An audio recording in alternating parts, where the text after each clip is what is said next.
What's up, Twitch? Welcome to the semifinals of the Old Cranky Man Collectibles Championships. These players are playing for their share of $3,000 and the championship belt. At the top of your screen is Dillon playing Hardened Scales versus Chris playing Domain Zoo.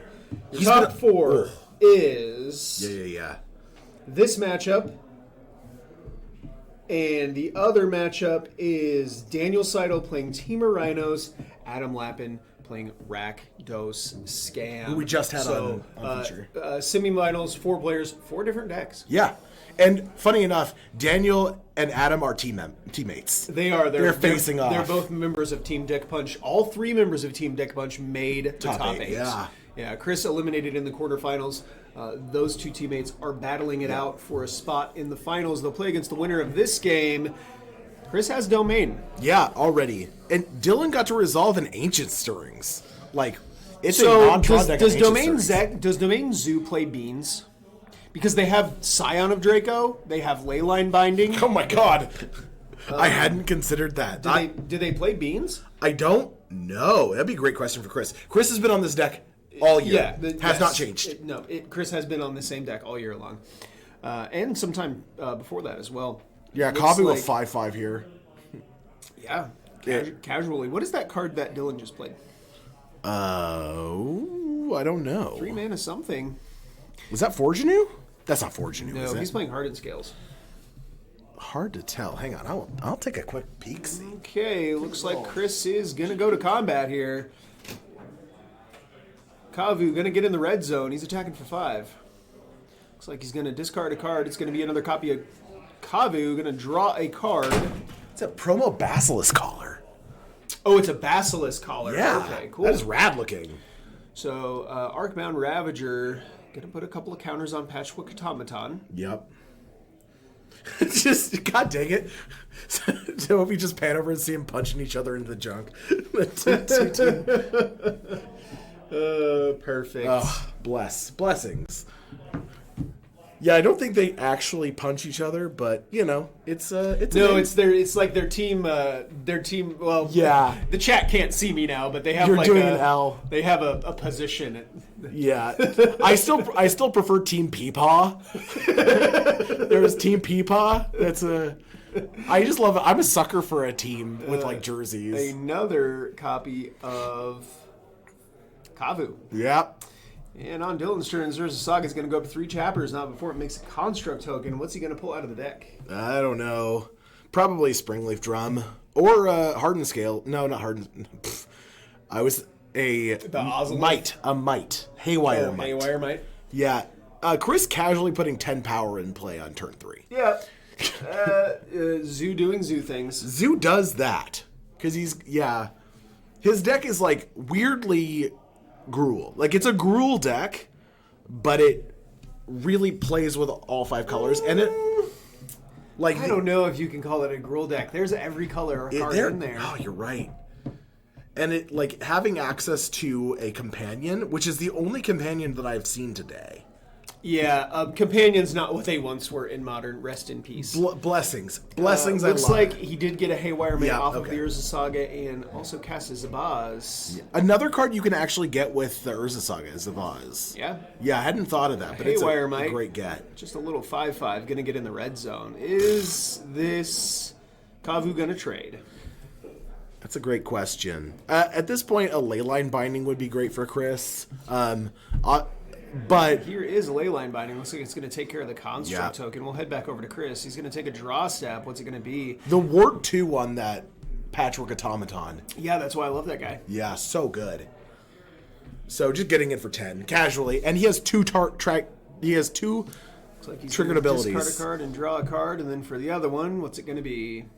Does he have what is it? The Delirium removal spell. Good Unholy Heat? Yeah. I'm not sure. Zoodex, I don't know how to build Zoodex. Yeah. I don't know what all goes in there. So Chris has put so much love into this. That's why I asked about Beans, because like it seems like they might be able to play Beans. I don't know. I like Beans. I don't know if they're in the... There's Tishana's Tidebinder. Yeah, see what I mean? He's got every color card. What is There's this? a blue card, a green card, a red card, white card. It feels like Kave was just such a powerhouse in this deck, though. Like, physically... That and the Scion of Draco is just nuts, right? Yeah. Yeah, that card is bonkers. Given the keyword abilities. Yeah, it's a 4/4, right?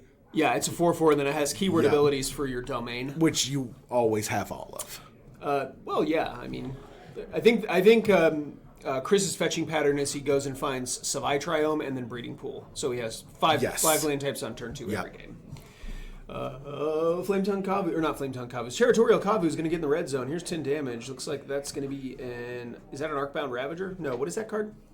Yeah, that's a Ravager. Is it? Yeah. Nice. That's an original printing Ravager. And that is a Plains. Is that a beta Plains? Mm-hmm. Oh my god. Chris, you beautiful man. And he's going to pay the Leyline ward. Binding going to come down and take care of this Patchwork Automaton. He Yeah. will pay the ward on it. Yeah, smart. You have to deal with it. It's...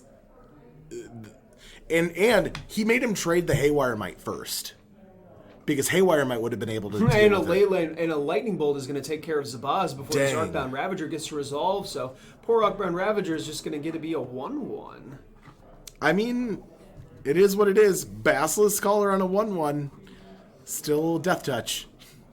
That's true. It will be able to trade with one of these Kavus. Unless he has a removal spell. It is there's the Scion. Scion of Draco. Yep. And another copy of Leyline Binding. That's going to take care of the Arcbound Ravager. And getting it for 10. The red zone for 10. Good God. So draw and discard. And play a Wild Nicodle. Dillon says that's enough. Wild Nicodle banned in Modern at one point. Did you know that? Oh my God. Time for these players to sideboard. We'll be right back with game number 2. BRB.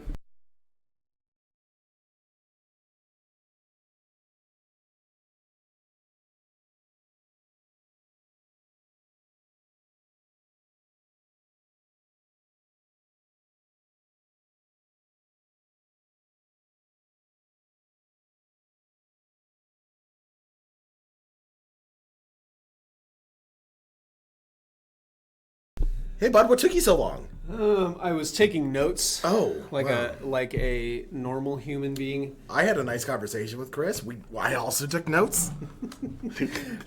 What's Dillon up to? Dillon has sideboarded out one copy of Gemstone Caverns, one copy of Zabaz, one copy of Springleaf Drum, one copy of Hangerback Walker, 2 copies of Bioshift. So 6 cards out. Interesting. That's pretty heavy. Brought in 2 Tameo Safekeeping, 2 Dismember, 2 Fulminator Mage. Interesting. Fulminator Mage, definitely good in this match. Get to Yeah, take him off and of if lands. he gets to do something with Agatha's Soul Cauldron, and he can just keep Chris off of lands in general, because Chris's deck plays a whole bunch of fetch lands and only like 5 mana producing lands. Yeah. So if you kill 5 of his lands, he doesn't have any more lands in his deck. That's it. So how did Chris sideboard? So did some light changes here. Took out 2 copies of Stubborn Denial and the full playset of Ragavan. Definitely think you got to be faster. Like Ragavan's gonna die. Dillon has a lot of low drops. Yeah, on the draw, Ragavan's just not gonna get in there. Also love that these decks that play Gemstone Caverns just board it out. Like they get the opportunity to just go, okay, I don't need it. Chris also brought in 2 copies of Terror Sunder, 2 Natural State, and then 2 copies of Hidetsugu Consumes All. Perfect. Hidetsugu Consumes All, saga from Neon Dynasty. Yeah. First chapter is exile all non-land permanents with mana value 1 or less. Destroy. Second chapter is Exile all graveyards. Third chapter is Transform. On the back side, it is a 3/3 with Menace, and whenever it deals damage, you put 2+1/+1 counters on it? Something like that. Interesting. So, double Kavus. They are 5/5s. Once again, we have 10 power immediately. Dillon is going to make a construct at the end of the turn. Untap. Oh, sorry, this is in the draw step. Or, sorry, in the main phase, a Saga trigger. Third chapter on the stack. Dillon is going to search the library for a artifact mana value 1 or 0. Probably, are we just getting another Might here? Dillon, I think, is in trouble. So another artifact in play. Basilisk It Collar? is the Basilisk Collar. I like that, actually. So the constructs are 4/4s. Yes. Both of these Kabus are 5/5s. 5/5s, yeah. So if he has a land drop, and then he can do something cheeky like animate the Nexus, make the constructs 5/5s, and then they trade. Okay. Otherwise, he's just going to be strictly chump blocking. Yep. Is this the Patchwork Automaton? It's only on cast that it gets the counters. Correct. Whenever you cast an artifact spell, yep. put a +1/+1 counter on it. Yeah, if it was ETB of artifacts, that would be Yeah, way better. Super nuts with Yeah. Saga. As is, it's already really good. So we're just swinging with 10 power. And I mean, really putting Dillon in a rough position here. Get rid of those lands. He's going to have to lose his board, take a huge chunk of damage, or force a trade here. Which I think you just take the damage, which is bad for him because Chris has 3 cards in hand. Yeah, and they're good cards. He pitched lands. He's just getting rid of those lands. He has the ability to cast. Yeah, for the Kavu you discard and then draw. So it's possible you discard a land and then just draw another land. Right? Yeah, or a Wild Nikado. It does look like Dillon just takes 10. Wild Nikado is going to be the follow up. Here is a Flooded Strand, and Chris is finished. We'll head back over to Dillon. I don't think he's finished. I think he's doing just fine. It's weird that he didn't. I wonder what he has in hand, because he had the opportunity to buy the companion here if he didn't have another play. Oh, so he's signaling that he has the ability to do a play. That is telling. Dillon's got another copy of Urza Saga. Here's a green mana for a Hardened Scales. A little bit late to the party, but that's fine.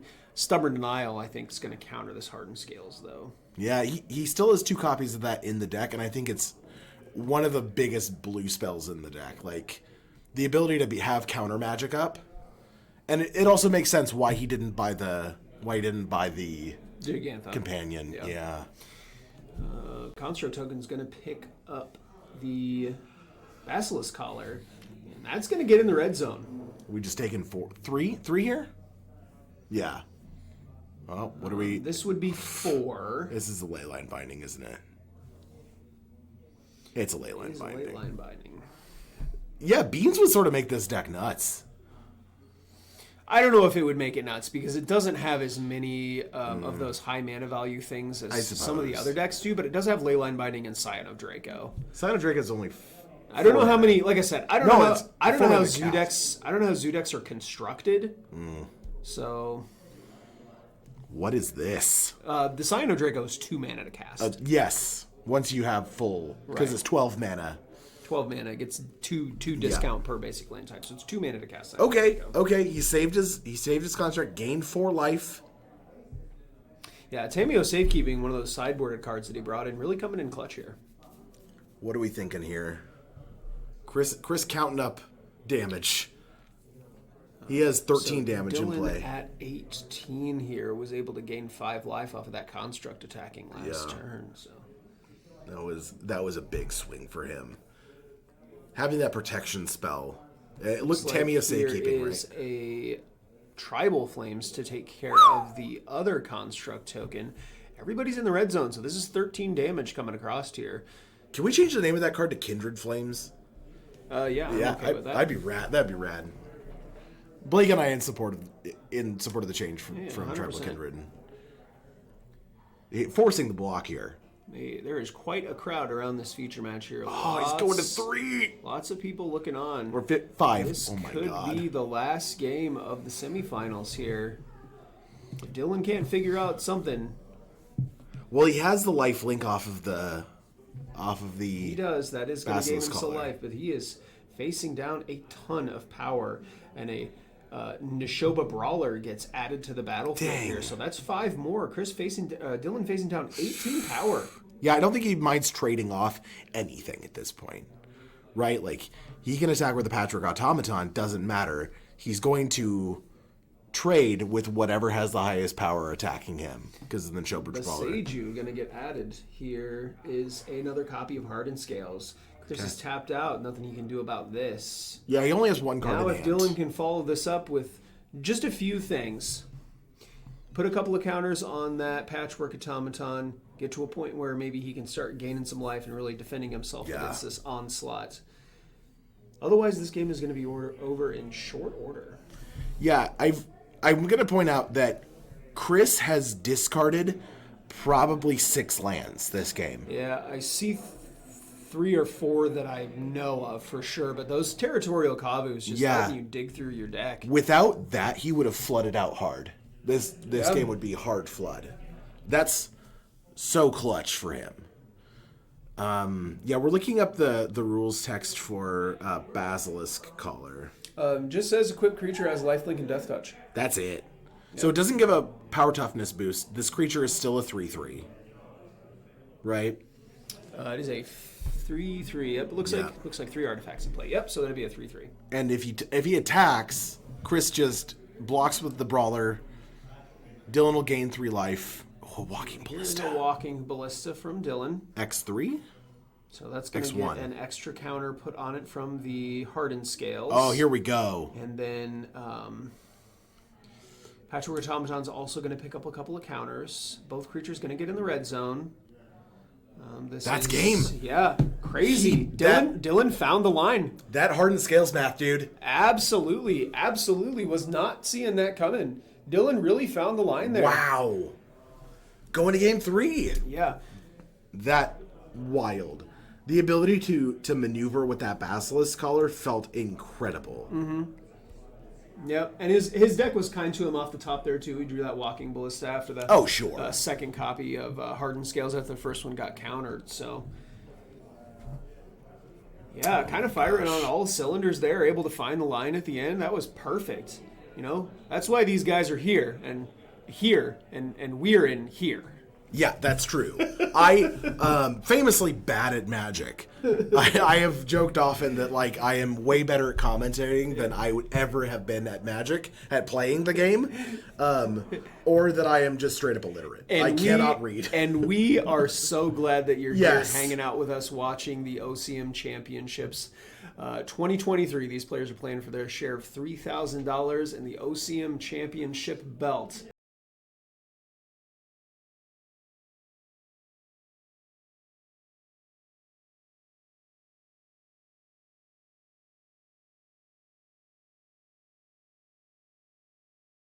The semifinals, dude. We got one game left here, and then the finals to play after this.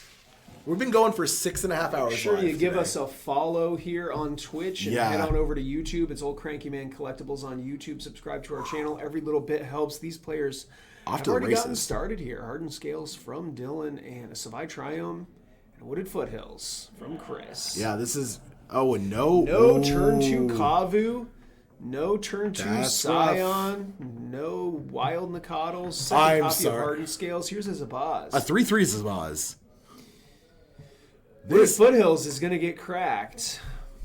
Are we just getting a shock here? Yeah. Well, it'll be a breeding pool. Like I said, this is his typical fetching pattern. Sure. Savai Triome breeding pool. That way you have access to red and green together. Yep. Yeah. For the Kavu. Yeah. Again, talking about Chris's experience with this deck and how much work he has put into this, he knows every play pattern correct, like to a science. Yep. Here is a Sacred Foundry from Chris. That's going to knock him down to 16. Yep. There's 3 mana. We Scion? Be a Hidetsugu consumes all. Okay, so here we go. All 3 of these cards are gone. Destroy all non-land permanents with mana value 1 or less. Hey, Blake. 3 for 1. Pretty good. Hidetsugu consumes all. Absolutely insane against Can we call him Hungry Boy? He's the hungriest boy. He consumes all. It's very funny. You're not laughing. Trying to figure out how Dillon is going to crawl his way back into this game. So he does have quite a few cards. Does have quite a few cards left in hand here, but losing 2 copies of Hardened Scales has got to hurt. What is that land in the middle for Dillon? Nexus. Is it Inkmoth? Okay. Here is an Agatha's Soul Cauldron. Does he have? And he's going to animate the Nexus and then exile the Zabaz. Put a counter on the Nexus. Excellent use of the mana. He'll pass back over to Chris here. So, second chapter of Hidetsugu Consumes All is going to exile all graveyards. Yes. And Chris really great at representing his graveyard on the left-hand side. Chris can get something put together. Here's a Wild Nicodle. He's going to pass back over to Dillon. Dillon's going to untap. Unbothered Dillon. Here's another copy of Nexus. So he can... The Ink Moth doesn't need those trigger It's going to abilities. be a Patchwork Automaton. Here's 2 more mana. It's second copy of Patchwork Nice. Automaton. Okay. My boy is here. We're still making money moves. Oh, what are we doing? Looks like Chris is going to respond. Here is a Tishana's Tidebinder. It's going to lose all abilities. It already has the ability on the stack. So when he casts that second one... He can counter the thing the ability that puts the counter on it. But he has to have... It has Ward 2.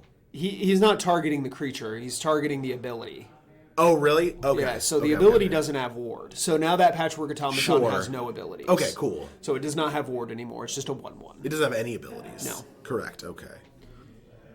Yeah, Tishana's Tidebinder has been nuts today. We saw it last round it was 2 rounds ago out of the Grixis Dillon control reading deck. Hitotsuku, the hungry boy. The backside, I believe, is a 3/3 that...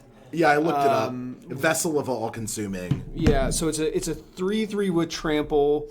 Whenever it deals damage, you put that many +1/+1 counters on it, and then when it deals damage to a player, if it's dealt 10 or more damage, that player loses the game. Wow. So it's basically just Hidetsugu's second right. Oh, yeah. In creature form. It deals 10 damage and you die. Right. Yeah. Hitotsuku second right, if you haven't seen it, 4 mana instant. Yeah, 4 mana instant. If target player's life total is exactly 10, Hidetsugu's second right deals 10 damage. Yeah. So. Sort of a classic salt card. It's very cool. Yeah, win games out of nowhere, make your friends hate you. The standard blue-red Tron deck played Hidetsugu's Consumed All with something of the Firemind, the Invoke the Firemind. Oh, yeah. So that you could just win the game with that 2-card combo. It. I also like the idea of using Soren's ability, the Soren to make your Markov, life total to 10. 10 them. Yeah. So this is Arcbound Ravager here. And a Terra Sunder is going to take care of Terra that other Sunder. Patchwork Automaton. So Terra Sunder also gets around the ward. Yep. Because it's... what is it? Is it uncounterable? No, it's just choose. It doesn't target. Oh. If I The remember verbiage. correctly. Yeah, it's the way that it's worded. How did you tear it? Oh, asunder, actually. Yeah, I'm thinking about how wild this would be, and the... Oh, it does target, actually. Okay, so he paid the ward. He must have paid the ward. So are we just going to slam in? We're going to have 3/2, a 3/3, and a 3/3. Yeah, against a 2/1/1s. Yeah. And then there are the 2 Ink Moth Nexuses also. Sure. The Soul Cauldron in play means that the Soul Cauldron... Or sorry, the Soul Cauldron in play means that the creatures with the +1/+1 counters are live. So if there's anything interesting in the graveyard that Dillon could exile to the Soul Cauldron to rack up some activated abilities on this Ravager or the Nexus.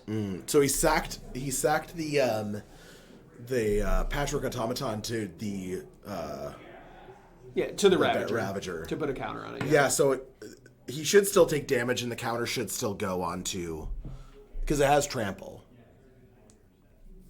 So the counter should still go on All-Consuming, Vessel of the All-Consuming. Because even if you sack something in response, the damage is still going to trample over. Maybe he blocked the Nicodle with it. I don't know. Yeah, so he's still going to do the damage. It does have trample, yeah. Wait, does it have Summoning Sickness this turn? Or did it bounce last turn? Okay, so we're putting a counter on this. And then Dillon is going to untap. No cards left in hand. Oh, wait, he does have 2 cards. Here is another land. What's that last card in hand, Dillon? Hard to say. He's in a rough spot. Chris really... Oh, we're animating. Activate both copies of Nexus here. We're going to attack for 3? 3 Infect? This is... There's nothing left in graveyards now. No, I don't believe so. I think everything is exiled. Yeah, I think we should have put counters on the Hitotsuku, but Dakota's right there. He would have seen it if it was wrong.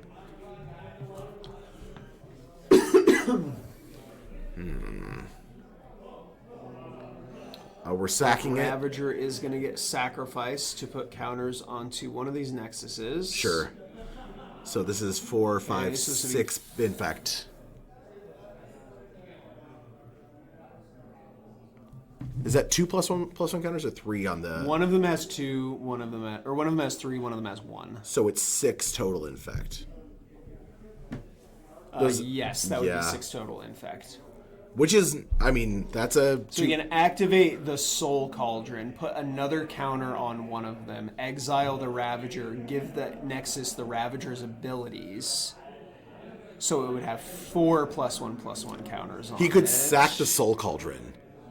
And then sack the Soul Cauldron to put another counter on it. Is that lethal? I don't think so. I think it's 8. So 3, 4, 5, 6, 4, 7, 8. 5, 6, 7, 8, 9. Is that 9? I believe so. He needs another artifact to throw into the Ravager, I think. Yeah. It's either 8 or 9, and it's close, but I don't think he's going to be able to get there.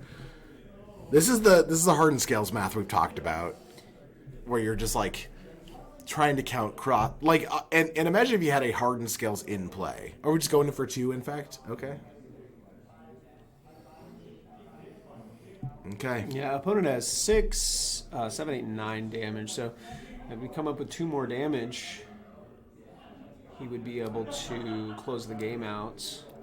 Yeah, Dillon really thinking this one through. Looks like maybe just going to pass back over to Chris. Checking that graveyard.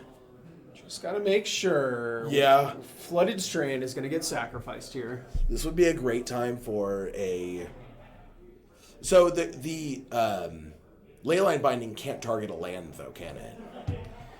No, so non-land permanent. For so these Inkmoth Nexuses, Nexi, are... You can't get them with a Leyline Binding. Yeah.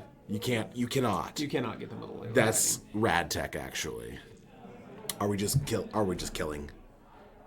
This is 9, I believe. 3, 6, 9. Yep. So if he has another burn spell, a bolt, he's activating. A Kindred Flames, something like that in hand, he would be able to end this. Dillon is going to block 4/4 Nexus. Looks like on the hideout, Sugu consumes all, and he shows them the Kindred Flames, and wow. that is it. Chris is going to take that one down. He really had to earn that there. After Dillon kind of took that game 2 out of nowhere. Dang. What a match. Chris on Domain Zoo is going to advance onto the finals. The loyalty of a deck. The last game of Modern played on this league is coming just after this. Yeah, thanks everybody for joining us today. If you haven't already, go ahead and follow us on Twitch here. Head on over to our YouTube channel. We're going to have the VODs uploaded soon. Blake's really good about getting those up. Yeah, and then tomorrow, obviously, starting at 1 Central, we're going to have our Canadian Highlander Championship started. Like, it's going to be a crazy weekend. Yeah, we'll be right back. We're going to have the finals for the belt coming up. It's going to be Chris against whoever won the other bracket. The semis. We'll be right back. Love you.